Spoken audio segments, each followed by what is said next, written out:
vision of prayer. It says, I have sent.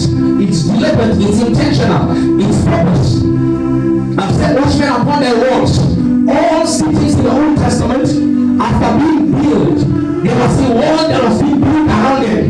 The purpose of the wall, was so that they can preempt the enemy when he is approaching, so that they can have some kind of a defense against the length of the approaching enemy. I've said on your walls, I've said watchmen on your walls.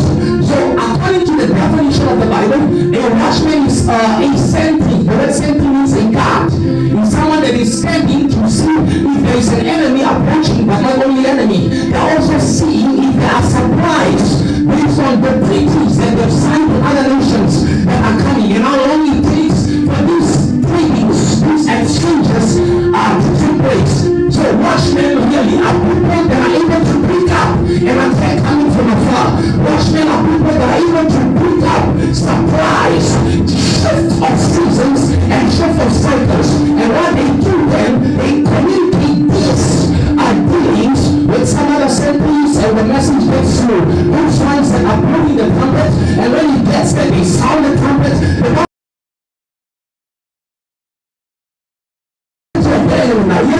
The Bible is saying they will never hold their peace day or night. In other words, any person who does prayer, they do prayer according to what is written in 1 Samuel chapter number 1. The Bible tells us there, in the hand that shows a woman of a soulful spirit. Any person who does a prophetic and apostolic prayer structure, that is being built on understanding the purpose of the kingdom, the enforcement of the kingdom, and being able to defend the nasty from the place of a soulful spirit. A soulful spirit. The Bible says, the Lord of all Japanese, they don't want peace.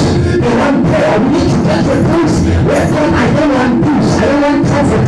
God, give me prayer. Suspend my emotional self. Suspend your government